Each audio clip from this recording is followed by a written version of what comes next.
سامعین سے گزارش کی جاتی ہے کہ ہمارے دونوں چینلز کے پلیٹ فارم سے جتنی بھی آڈیو بکس کی ریکارڈنگ کمپلیٹ ہو چکی ہے اسے خود بھی سنیں اور زیادہ سے زیادہ شیئر کرنے کی کوشش کریں، اور ہمارے سوشل میڈیا پلیٹ فارم کے لنکس ڈسکرپشن میں دیے گئے ہیں، ہمیں سبسکرائب اور فالو ضرور کریں تاکہ آپ کو ضروری اپڈیٹس ملتے رہیں، اور ہماری ٹیم کی فنانشیل سپورٹ کے لیے پیٹریون کے لنک ضرور چیک کریں۔ جزاک اللہ۔ بسم اللہ الرحمن الرحیم۔ صدیوں کا مسافر، وقت کی کہانی، صدیوں کے مسافر کی زبانی، ازل سے ابد تک زندہ رہنے والے ایک انوکھے دیداور کی داستان۔ مصنف M.A. راحت۔ ایپیسوڈ 46۔ مجھے اس بات کی کوئی پرواہ نہیں، میں نے بے نیازی کے ساتھ جواب دیا۔ اگر تم لوگ مجھے مار سکتے ہو تو ضرور مار ڈالو۔ میرے اس جملے پر دہل چونک گئی تھی پروفیسر، میں نے بات ہی ایسی کہی تھی۔ تمہاری اس بات کا کیا مطلب ہے؟ دہل نے سوال کیا۔ کیا تم یہ کہنا چاہتے ہو کہ اگر ہم تمہیں ہلاک کرنا چاہیں تو نہیں کر سکتے؟ کیا تم یہ سمجھتے ہو کہ تمہیں مارا نہیں جا سکتا؟ بات یہ تھی پروفیسر کہ میں نے جس انداز میں ہاتھی کو ہلاک کیا تھا اسے یہ لوگ سمجھ نہیں سکے تھے۔ یہ پتھر کے زمانے کے انتہائی پسماندہ ذہن کے لوگ تھے اور ان کی سمجھ میں بہت سی باتیں نہیں آتی تھیں۔ میرے ہاتھوں ہاتھی کی ہلاکت کو انہوں نے میرے کسی خصوصی داؤ پیچ یا مہارت پر محمول کیا تھا اور میری غیر معمولی قوت کا اندازہ نہیں لگا سکے تھے۔ ویسے بھی یہ بات ان کے وہم و گمان میں بھی نہیں آ سکتی تھی کہ کوئی انسان اپنے خالی ہاتھوں سے ہاتھی کو بھی ہلاک کر سکتا ہے۔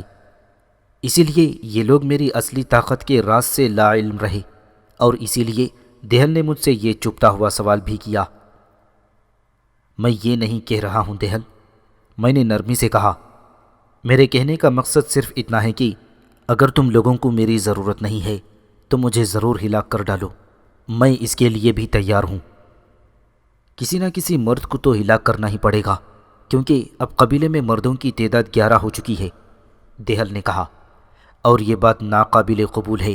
شکان دیوتا اس بات کو ہرگز پسند نہیں کرے گا کہ اس کے بنائے ہوئے اصولوں اور قاعدوں کی خلاف ورزی کی جائے۔ مردوں کی تعداد 10 ہی رہے گی۔ اب اس کا فیصلہ خود شکان دیوتا کرے گا کہ کس مرد کو مرنا ہے، تمہیں یا کسی اور کو۔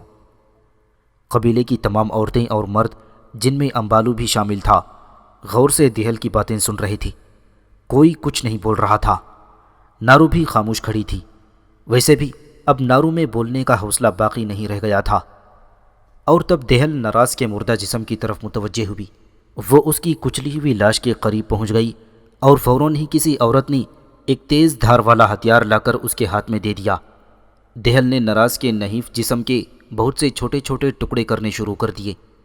میں یہ گھناؤنا منظر اس سے پہلے بھی دیکھ چکا تھا، اس لیے مجھے کوئی خاص تعجب نہیں ہوا، لیکن اس بات پر تعجب ضرور ہوا کہ اس سے پہلے جس شخص کے بدن کا گوشت کاٹا گیا تھا وہ ایک معمولی آدمی تھا، ایک فالتو مرد تھا، جسے محض اس لیے ہلاک کر دیا گیا تھا کہ وہ گنتی میں بڑھ گیا تھا۔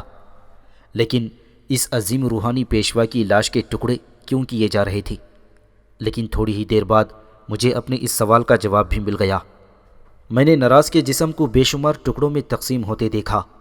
اس کے جسم سے نکلنے والے خون کو برتنوں میں جمع کر لیا گیا اور ہڈیوں سے گوشت کو الگ کر کے اسے بہت چھوٹے چھوٹے ٹکڑے کر دیے گئے، کیونکہ اس بوڑھی کے جسم میں گوشت بہت ہی کم تھا۔ اس کے بعد دہل نے اس گوشت کی پہلے تو خود ایک بوٹی کھائی، اس کے بعد اس نے نارو کو ایک بوٹی کھلائی، اور پھر ایک ایک بوٹی وہاں موجود ساری عورتوں اور مردوں میں دے دی گئی۔ ذرا سی دیر میں قبیلے کی روحانی پیشوا کے مردہ جسم کا تبرک تقسیم ہو کر رہ گیا تھا۔ ایک بات میں نے خاص طور پر محسوس کی، اور وہ یہ کہ دہل نے لاش کے سر پر کوئی نقصان نہیں پہنچایا تھا، بلکہ اسے اٹھا کر احتیاط سے ایک طرف رکھ دیا تھا، اور اسی طرح اس کے جسم سے نکلنے والے جمع شدہ خون کو بھی کسی کو نہیں دیا گیا، بلکہ برتنوں میں جمع کر لیا گیا تھا۔ معلوم نہیں اس خون کا استعمال کیا ہونے والا تھا۔ ساری عورتوں اور مردوں نے نراز کے جسم کا تبرک منٹوں میں چٹ کر ڈالا۔ اب وہاں سوکھی ہڈیوں کے علاوہ اور کچھ باقی نہیں تھا۔ بڑا حیرت انگیز اور تعجب و غضبناک منظر تھا۔ پروفیسر، جو انسان اب سے ذرا دیر قبل ان لوگوں کے دلوں پر حکومت کرتا تھا، وہ دیکھتے ہی دیکھتے ان کے پیٹوں میں اتر گیا تھا، اور یہ لوگ بڑی ذوق و شوق کے ساتھ اسے کھا گئے تھے۔ مجھے اس قدر گھن آئی کہ میرا جی متلانے لگا۔ میں نے بدرجہ مجبوری اس کریہ منظر کو برداشت کیا۔ دراصل میں اب یہاں سے جلد نکل جانا چاہتا تھا۔ میرا اب ان عورتوں کے ساتھ رہنے کا کوئی منصوبہ نہیں تھا، لیکن جانے سے پہلے میں چند اہم کاموں کی تکمیل کو بڑا ضروری سمجھتا تھا۔ ایک تو مجھے امبالو کی جان بچانی تھی، جو محض مجھ سے گفتگو کرنے اور میری میزبانی کرنے کے جرم میں موت کے خطرے سے دوچار ہوا تھا، اور جسے کسی بھی وقت موت کے احکام جاری کیے جا سکتے تھے۔ اور دوسرے یہ کہ میں اس قبیلے کے مردوں کو ان وحشی اور ظالم عورتوں کی عجیب و غریب تشدد سے نجات دلانا چاہتا تھا۔ میں اگر چاہتا تو طاقت کے ذریعے یہ کام کروا سکتا تھا۔ میں اسی قبیلے میں مقیم رہتا اور کسی بھی مرد کو ہلاک نہ ہونے دیتا۔ ظاہر ہے کہ میری طاقت کے آگے ساری عورتیں مجبور ہو جاتیں اور کوئی بھی مرد قتل نہ ہو سکتا، لیکن یہ صرف اسی وقت ممکن تھا جب تک کہ میں ان لوگوں کے پاس رہتا، اور ظاہر ہے کہ میں ہمیشہ وہاں موجود نہیں رہ سکتا تھا۔ میرے جاتے ہی وہی پرانی روش پھر واپس آ جاتی اور مردوں کی بلا وجہ ہلاکت کا سلسلہ ایک بار پھر شروع ہو جاتا۔ میں تو اس مسئلے کا کوئی حل دریافت کرنا چاہتا تھا جس سے یہ سلسلہ ہمیشہ کے لیے ختم ہو جائے، مردوں کو عورتوں کے برابر آزادی میسر آ جائے اور مردوں کی ہلاکت کا سلسلہ ختم ہو جائے۔ اس کام کے لیے مجھے کسی نہ کسی حکمت عملی سے کام لینا تھا۔ ان لوگوں کو اس بات پر قائل کرنا تھا کہ شکان دیوتا کی ہی مرضی ہے کہ مردوں کی ہلاکت کا سلسلہ بند کر دیا جائے، اور اس سلسلے میں میرے لیے ضروری تھا کہ دیہل کا اعتماد اور اس کی چاہت حاصل کروں۔ چنانچہ میں نے طے کر لیا کہ جب تک میں اس مسئلے کو حل کرنے کی کوئی صورت نہیں نکال لیتا، اس وقت تک ان لوگوں کے درمیان قیام کروں گا۔ نراز کا گوشت چٹ کر جانے کے بعد اب قبیلے کی عورتیں اپنے اپنے ہتھیار لے کر ہاتھی کے پہاڑ جیسے جسم پر پل پڑی تھیں۔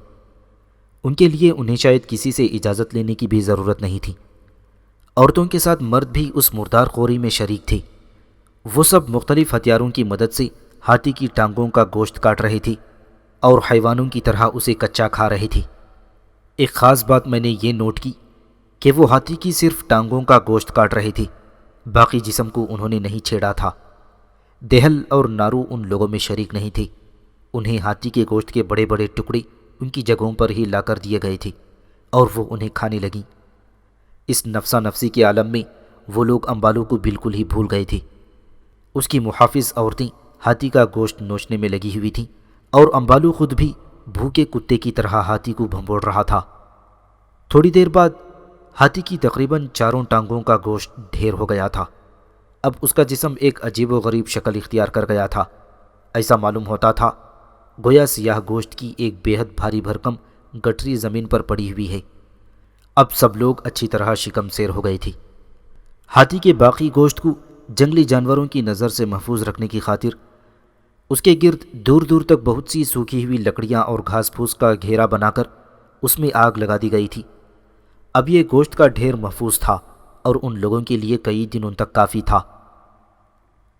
اب ہمیں کئی روز تک شکار کرنے کی کوئی ضرورت نہیں رہے گی، ایک لڑکی نے دہل سے مخاطب ہو کر کہا، جو اس کے قریب ہی کھڑی ہوئی تھی، اور خوراک کے اس زبردست ذخیرے کے لیے ہم ٹیابو کے احسان مند ہیں۔ اس نے مست نظروں سے میری طرف دیکھا۔ ہاتھی کو اس طرح ہلاک کرنے کا فن تم نے کہاں سے سیکھا ٹیابو؟ دہل نے مجھ سے سوال کیا۔ یہ واقعی ایک غیر معمولی فن ہے، کیا تم اس کے بارے میں ہم لوگوں کو کچھ نہیں بتاؤ گی؟ میں دیکھ رہی تھی کہ تم نے اس کی سونڈ پر حملہ کیا، لیکن خود کو اس کی سونڈ سے بچائے رکھنا واقعی ایک غیر معمولی بات ہے، اور اس سے بھی زیادہ غیر معمولی بات اس کی سونڈ کو بل دینا ہے۔ ہاتھی کی سونڈ تو انسان کے دونوں ہاتھوں کے ہی گرفت میں نہیں آ سکتی۔ تم نے ضرور کسی خاص طریقے سے اسے پکڑا ہوگا۔ کیا ہمیں اپنے اس راز میں شریک نہیں کرو گے سنہرے ٹیابو؟ میرا کوئی راز نہیں، میں نے لاپرواہی سے جواب دیا۔ مجھے ہاتھی کو ہلاک کرنا تھا اور میں نے اسے ہلاک کر دیا۔ اگر میں اسے ہلاک نہ کرتا تو اس وقت تم لوگوں میں سے آدھے سے زیادہ انسان مر چکے ہوتے۔ بے شک، دہل نے کہا، ہمیں اس بات کا احساس ہے اور ہم سب اس کے لیے تمہارے احسان مند ہیں، لیکن ممکن ہے تمہاری اس نیکی کی وجہ سے شکان دیوتا تم پر بھی مہربان ہو جائے، اور یہ بھی ہو سکتا ہے کہ وہ ڈمبالا کی روح کو تمہارے جسم میں دوبارہ داخل ہونے کا حکم دے دے۔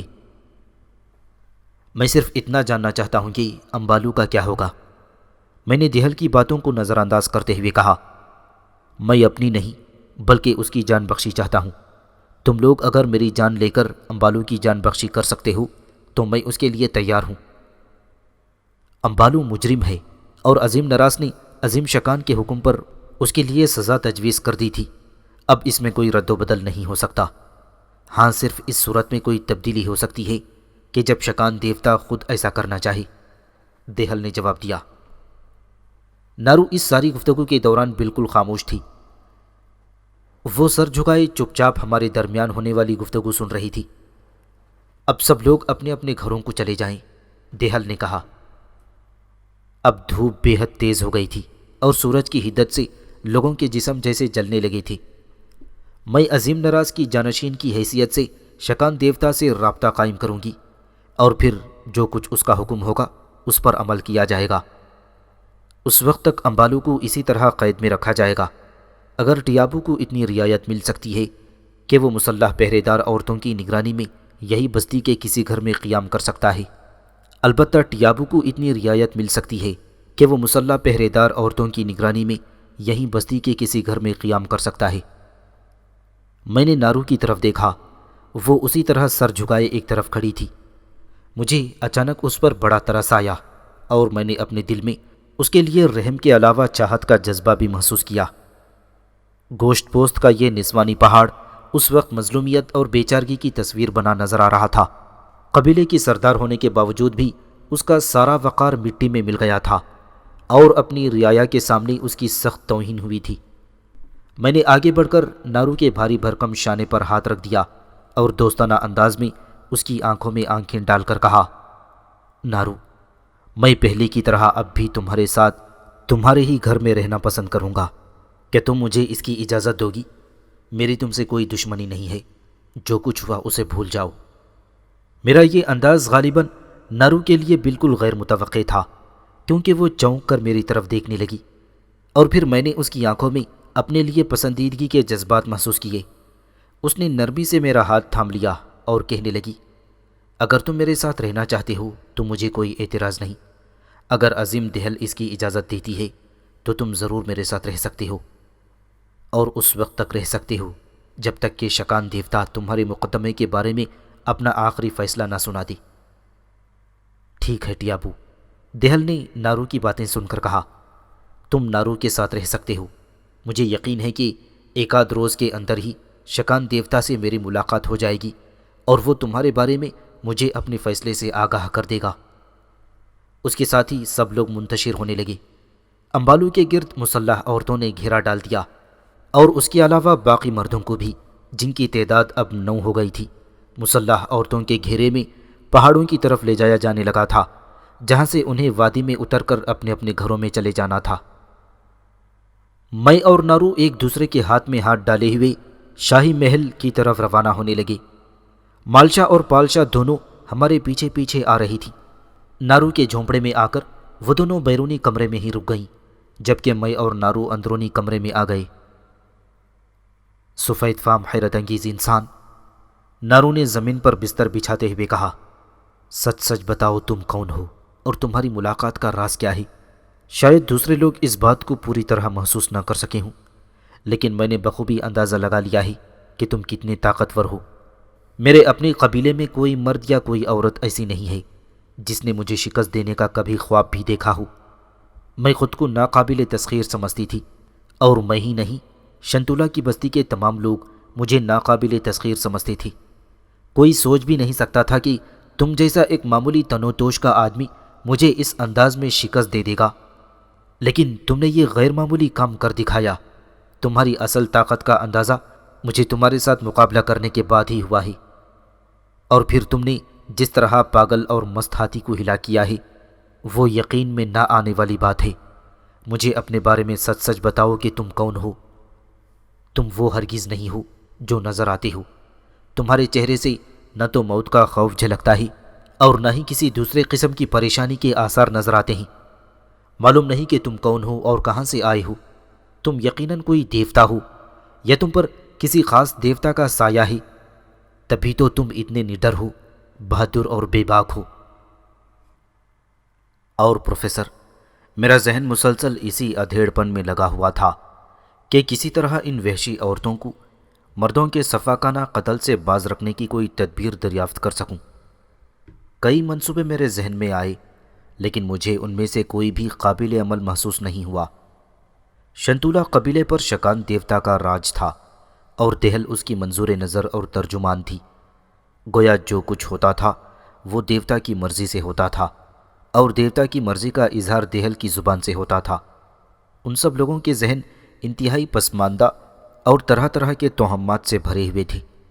میں نے سوچا کہ میں دہل کو کسی طرح اس بات پر راضی کرنے میں کامیاب ہو جاؤں کہ وہ قبیلے میں مردوں کے قتل کا سلسلہ بند کر دے اور مردوں کی تعداد کو بھی اسی طرح جینے کا حق دے جس طرح عورتوں کو حق ملا ہوا ہے۔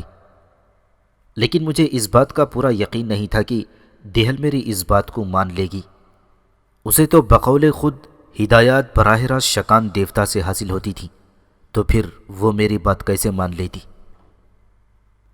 بالآخر کافی سوچ بچار کے بعد میرے ذہن میں ایک منصوبہ آ ہی گیا۔ میں نے اسے آزمانے کا فیصلہ کر لیا، لیکن جو منصوبہ میرے ذہن میں آیا تھا اس پر مکمل طور پر اور کامیابی کے ساتھ عمل درآمد کرنے کے لیے مجھے کچھ وقت درکار تھا، لیکن اس کے علاوہ اور کوئی چارہ کار بھی نہ تھا۔ مجھے اب صرف اس بات کا انتظار تھا کہ دہل مجھے میرے اور امبالو کے بارے میں کیا فیصلہ دیتی ہے۔ تیسرے دن سحپہر کو جبکہ میں زالی کے جھونپڑے میں تھا، مجھے دہل کا پیغام ملا۔ اس نے مجھے فوراً بلوایا تھا۔ میں دہل کے جھونپڑے میں پہنچا۔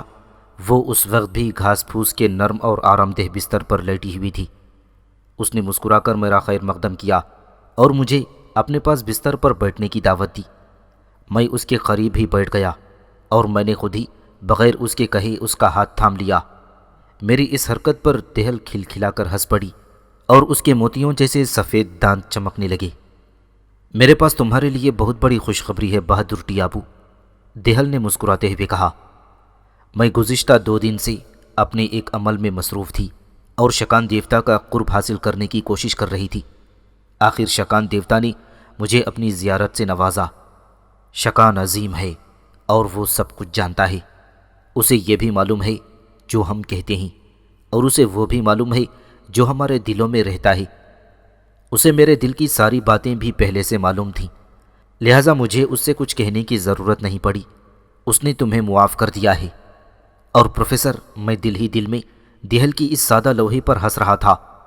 نہ جانے وہ کس عالم میں یہ سمجھتی تھی کہ شکان دیوتا اس سے ہم کلام ہو رہا ہے۔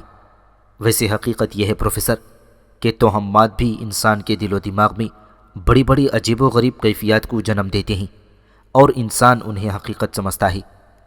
خیر، تو دہل نے اپنی بات جاری رکھتے ہوئے کہا، شکان دیوتا اب تم سے ناراض نہیں ہے۔ اس نے مجھے حکم دیا ہے کہ میں تم کو یہ بتا دوں کہ تم اپنا زیادہ سے زیادہ وقت میرے ساتھ گزارو۔ اس لیے اب آئندہ سے تم نارو کے جھونپڑے میں نہیں بلکہ میرے جھونپڑے میں رہو گی۔ میں تمہارے لیے ایک نئے کمرے کا بندوبست کر دوں گی۔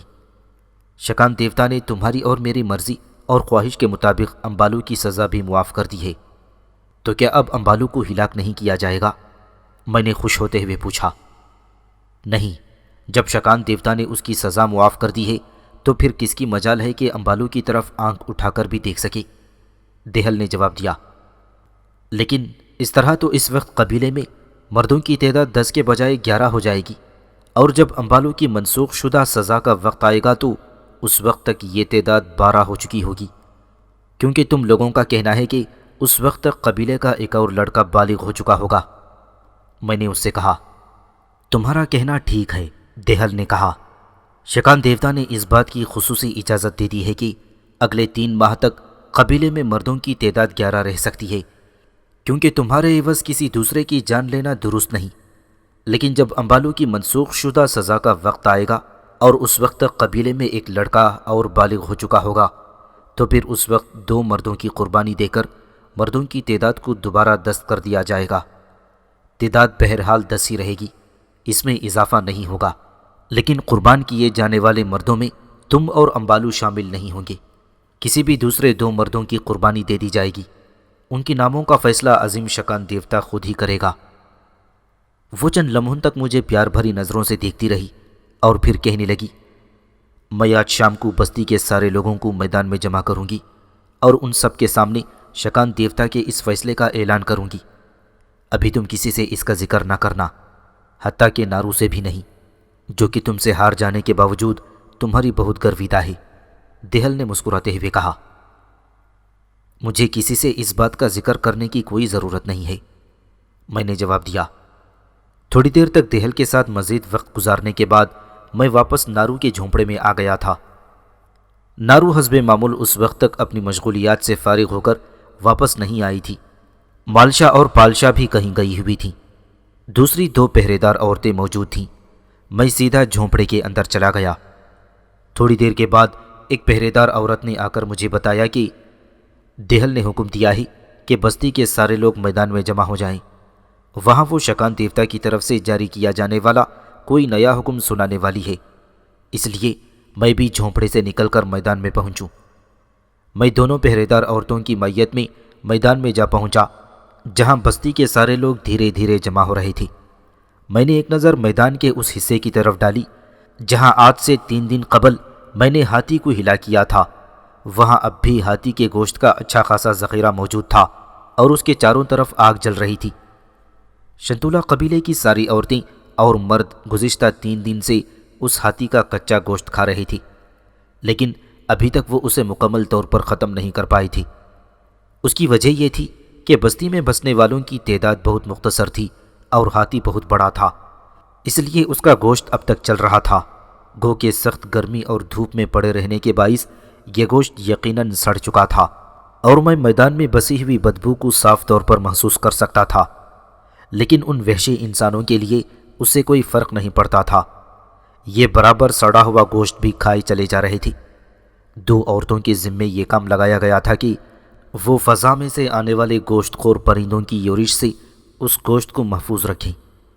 چنانچہ 2 عورتیں عجیب و غریب قسم کے ہتھیار لے کر اس گوشت کے ڈھیر کے اطراف جمع ہو گئے تھے۔ گدھوں، چیلوں اور کووں کے غول آس پاس کے درختوں کی شاخوں پر ڈیرے ڈالے ہوئے تھے، لیکن جیسے ہی کوئی مردار خور پرندہ ہاتھی کے سڑے ہوئے گوشت کی طرف لپکنے کی کوشش کرتا، ویسے ہی اس غلیل نما ہتھیار سے پھینکا جانے والا پتھر اسے وہاں سے بھاگ جانے پر مجبور کر دیتا۔ وہ پرندہ پھر درخت کی کسی شاخ پر آ کر بیٹھتا اور حریص اور پرہوس نظروں سے گوشت کو تکنے لگتا۔ انسان اور جانور کے درمیان یہ نبرد آزمائی عجیب و غریب قسم کی تھی۔ ویسے سچ تو یہ ہے پروفیسر کہ میں نے ایسے خوفناک اور اتنے بڑے بڑے گدھ اپنی طویل زندگی میں بہت ہی کم مقامات پر دیکھے ہوں گے۔ وہ بڑے بھاری بھرکم گدھ تھے، اور جس وقت ان میں سے کوئی بھی اپنے لمبے چوڑے پروں کو پھیلا کر فضا میں پرواز کرتا تو اس کے سائے سے زمین پر اندھیرا سا چھا جاتا۔ تاہم پہرے پر موجود دونوں عورتیں بہت چوکس تھیں، اور وہ ان مردار خور پرندوں کو کسی طرح گوشت تک نہیں پہنچنے دے رہی تھیں۔ آخر تھوڑی دیر کے بعد نارو بھی وہاں پہنچ گئی۔ اس کے ساتھ ہی مالشا اور پالشا بھی موجود تھیں۔ مسلح عورتوں کی ایک جمعیت مردوں کو اپنے ساتھ لیے ہوئے وہاں آئی تھی۔ امبالو کو الگ لایا گیا تھا۔ وہ 2 تگڑی تگڑی مسلح عورتوں کے زیر حفاظت لایا گیا تھا۔ اب سارے ہی لوگ جمع ہو چکے تھے۔ تب دور سے ایک ہیولا آتا ہوا دکھائی دیا۔ قریب آنے پر سب نے دیکھا کہ وہ دہل تھی، لیکن اس وقت کی آج کی دہل پہلے کی دہل سے بالکل مختلف تھی۔ اس کی گردن میں نہ جانے کن کن چیزوں کے بنے ہوئے بہت سارے ہار پڑے ہوئے تھے۔ اس کی کمر کے نزدیک ایک سیاہ رنگ کی ڈوری بندھی ہوئی تھی، اور اس ڈوری سے نہ جانے کیا کیا چیزیں بندھی ہوئی تھیں۔ میں نے اس کے ہاتھ میں ایک لمبا سا عصا دیکھا۔ یہ وہی عصا تھا جو اس سے پہلے نراز کے ہاتھ میں نظر آتا تھا۔ فرق صرف یہ تھا کہ نراز اس عصا کے سہارے چلتی تھی، لیکن دہل عصا کو کسی ہتھیار کی طرح تھامے ہوئے اپنے سیدھے ہاتھ میں تھامے ایک شاہانہ وقار کے ساتھ چلتی ہوئی آ رہی تھی۔ وہ آہستہ آہستہ اپنے تلے ہوئے اور چھوٹے چھوٹے قدم رکھتی ہوئی چل رہی تھی۔ دہل عظیم ہے۔ دہل کے قریب آتے ہی نارو نے نعرہ بلند کر دیا۔ دہل عظیم ہے۔ باقی مجمع نے بھی جواب میں نعرہ لگایا۔ شکان دیوتا عظیم تر ہے۔ نارو نے دوسرا نعرہ لگایا۔ شکان دیوتا عظیم تر ہے، مجمع نے بھی جواب دیا، اور دہل آہستہ آہستہ چلتی ہوئی مجمع کے عین سامنے آ کر کھڑی ہو گئی۔ ٹیابو کہاں ہے؟ دہل نے سوال کیا۔ وہ میرے پاس آ کر کھڑا ہو جائے۔ میں نے دہل کے حکم کی تعمیل کی۔ امبالو کو بھی میرے پاس لے آؤ۔ دہل نے ان مسلح عورتوں کو حکم دیا جو امبالو کو اپنی نگرانی میں لے کر آئی تھیں۔ دہل کے حکم کے مطابق امبالو کو بھی میرے قریب لا کر کھڑا کر دیا گیا۔ شنتالو قبیلے کی عورتوں اور مردوں، دہل نے اپنی تقریر کا آغاز کیا۔ اس کی آواز بڑی متوازن، سنجیدہ اور غیر جذباتی لگ رہی تھی۔ جیسا کہ تم سب کو معلوم ہے کہ عظیم نراز کی زندگی میں سفید فام جسم کی شکل میں ڈمبالا کا یہاں نزول ہوا تھا۔ شکان دیوتا عظیم ہے، وہ سب کچھ جانتا ہے، دیکھتا ہے اور سنتا ہے۔ شکان چاہے تو انسان کے جسم سے ڈمبالا کی روح کو واپس بھی نکال سکتا ہے، اور ہماری بدقسمتی کہ اس بار ایسا ہی ہوا۔ ڈمبالا کی روح والے اس شخص نے اصولوں کی خلاف ورزی کی۔ وہ چوری چھپے مردوں کی وادی میں داخل ہو گیا تھا۔ اس نے امبالو سے خفیہ طور پر بات چیت کی، اور امبالو نے اسے وہ سب کچھ بتا دیا جو اسے نہیں بتانا چاہیے تھا۔ ڈمبالا کو یہاں کے تمام رازوں سے آگاہ کرنے کی ذمہ داری صرف میری یا نارو کی ہی تھی، اور ہم دونوں میں سے کوئی اسے اپنے رازوں میں شریک کر سکتا تھا، اور اگر نارو اسے قبیلے کی روایات کا ہم اثر بناتی تو اس کے لیے بھی اسے عظیم نراز کی اجازت کی ضرورت تھی۔ لیکن امبالو نے کسی اجازت کی ضرورت محسوس نہیں کی، اور خود ہی ایک اجنبی شخص کو جو ہمارے لیے بالکل نیا تھا قبیلے کے سارے راز بتا دیے۔ دہل چند لمحوں کے لیے سانس لینے کو رکی کہ سارا مجمع دم سادے ہوئے اس کی تقریر سن رہا تھا۔ گوشت کی دیکھ بھال پر مامور ایک عورت نے اس چیل کا نشانہ لیا تھا جو تیزی سے قلع بازی کھاتی ہوئی گوشت پر گرنا چاہتی تھی۔ غلیل نما ہتھیار سے پتھر کا ایک ٹکڑا نکل کر تیزی سے چیل کے پر لگا۔ چیل ٹیڑھی ہو کر اڑتی ہوئی بھاگی اور کھلی شاخوں کے جھنڈ میں غائب ہو گئی۔ پھر ایک گدھ نے اپنی کریحہ گردن آگے نکال کر گوشت کی طرف حریص نظروں سے دیکھا، اور پھر نفرت سے ان دونوں عورتوں کو گھورنے لگا جو غلیل نما ہتھیار لیے نیچے کھڑی تھیں، اور دہل کی تقریر سننے کے ساتھ ساتھ اپنے فرض سے ذرا بھی غافل نہیں تھیں۔ ہاں، تو میں یہ کہہ رہی تھی کہ اس سفید فام انسان اور امبالو نے مل کر ایک جرم کیا تھا۔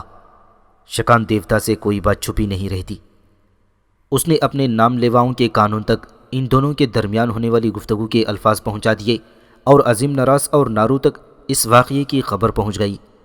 شکان دیوتا کی آئمہ پر عظیم نراز نے ان دونوں کے لیے موت کی سزا تجویز کی، اور سفید فام کی تجویز پر یہ طے پایا کہ پہلے سفید فام کی قربانی دی جائے گی اور اس کے 3 ماہ بعد امبالو کی۔ لیکن پہلے سفید فام نارو سے کشتی لڑے گا، اور اگر اس نے نارو کو کشتی میں شکست دے دی، جو کہ بظاہر ایک ناممکن بات معلوم ہوتی تھی، تو وہ نارو کو قتل کر سکے گا۔ عظیم نراز اور نارو دونوں نے سفید فام کی یہ شرط قبول کر لی تھی، لیکن تم سب لوگوں نے اپنی آنکھوں سے دیکھا، اور عظیم نراز نے بھی دیکھا کہ سفید فام نے، جس کے جسم سے ڈمبالا کی روح کو واپس نکال لیا گیا تھا، کشتی میں نارو کو شکست دے دی، لیکن اس کے ساتھ ہی اسے قتل کرنے سے انکار کر دیا، حالانکہ یہ اس کا حق تھا، اور اگر وہ نارو کو قتل کرنا چاہتا تو اسے ایسا کرنے سے کوئی روک نہیں سکتا تھا۔ لیکن سفید فام کے دل میں کوئی انتقامی جذبہ نہیں تھا۔ اس نے کشادہ دلی کا مظاہرہ کرتے ہوئے نارو کو دوبارہ زندہ رہنے کا حق دے دیا۔ یہ بات اس شخص کی عالی ظرفی کا ثبوت ہے۔ اس کے علاوہ اسی دن اور اسی وقت اس شخص نے ایک پاگل اور مست ہاتھی کو جس طرح ہلاک کیا تھا، وہ اپنی مثال آپ ہے۔ اس نے ہماری پوری بستی کو نہ صرف تباہ ہونے سے بچایا، بلکہ کئی دن تک بستی والوں کے لیے خوراک کا بھاری ذخیرہ بھی فراہم کر دیا۔ اس انداز سے ہاتھی کی ہلاکت ایک نہایت ہی حیرت انگیز واقعہ ہے، اور اس شخص کی بے مثال بہادری ہی اس کی جواں مردی کا جیتا جاگتا ثبوت ہے۔ شکان عظیم ہے، وہ سب کچھ جانتا ہے، دیکھتا ہے اور سنتا ہے۔ اس نے اس سفید فام انسان کے ان دونوں کارناموں کو استحسان اور تعریف کی نظروں سے دیکھا، اور اس کا قصور معاف فرما دیا۔ ابھی دہل کی زبان سے یہ الفاظ نکلے ہی تھے کہ شکان عظیم ہے، شکان عظیم ہے کے نعرے بلند ہونے لگے۔ اس غیر معمولی شور کو سن کر درختوں پر بیٹھے ہوئے گدھ اپنی لمبی لمبی اور پتلی پتلی گردنیں نکال کر غور سے دیکھنے لگے۔ غلیل بردار عورتوں کو اپنی طرف متوجہ پا کر انہوں نے دوبارہ اپنی گردنیں اندر کر لیں۔ ٹیابو کی خواہش تھی کہ چاہے اسے ہلاک کر دیا جائے لیکن امبالو کو رہا کیا جائے۔ دہل نے دوبارہ اپنی تقریر کا سلسلہ وہیں سے شروع کیا تھا جہاں سے وہ ٹوٹ گیا تھا۔ اس نے اپنی اس خواہش کا اظہار برملا مجھ سے کیا تھا۔ اس کا کہنا تھا کہ امبالو بے قصور ہے کیونکہ خود اس نے ہی اسے بولنے پر مجبور کیا تھا، ورنہ امبالو خود اسے کوئی بات بتانے پر تیار نہیں تھا۔ شکان دیوتا سفید فام کی اس خواہش سے بھی بخوبی واقف تھا، چنانچہ اس نے حکم دیا ہے کہ امبالو کا قصور بھی معاف کر دیا جائے اور اسے بھی رہا کر دیا جائے۔ مجمع میں ایک بار پھر شکان عظیم ہے کہ نعرے بلند ہونے لگے تھے پروفیسر، لیکن اس کے باوجود عظیم شکان اس بات پر تیار نہیں ہے کہ شنتولا قبیلے میں مردوں کی تعداد 10 سے زیادہ ہو۔ چنانچہ اس نے اتنی رعایت دے دی ہے کہ صرف اگلے 3 ماہ تک، یعنی امبالو کی منسوخ شدہ سزا کا وقت آنے تک، مردوں کی موجودہ تعداد کو برقرار رکھا جا سکتا ہے، لیکن جیسے ہی 3 ماہ گزر جائیں اور قبیلے کا ایک اور لڑکا بالغ ہو جائے ویسے ہی مردوں کی تعداد دوبارہ 10 کر دی جائے، اور اس کا طریقہ یہ ہوگا کہ مقررہ دن 1 کے بجائے 2 مردوں کو قربان کیا جائے، لیکن قربانی کیے جانے والے مردوں میں ٹیابو اور امبالو شامل نہیں ہوں گے۔ چنانچہ آج اس وقت سے ٹیابو اور امبالو آزاد ہیں، یہ بستی کے پیچھے مردوں کی وادی میں دوسرے 10 مردوں کے ساتھ رہیں گے۔ دہل نے اپنی تقریر ختم کی اور فضا دہل عظیم ہے، شکان عظیم ہے کہ فلک شغاف نعروں سے ایک بار پھر گونج اٹھی۔ اجلاس ختم ہو گیا، سب عورتیں اپنے اپنے جھونپڑوں کی طرف ہو گئی تھیں۔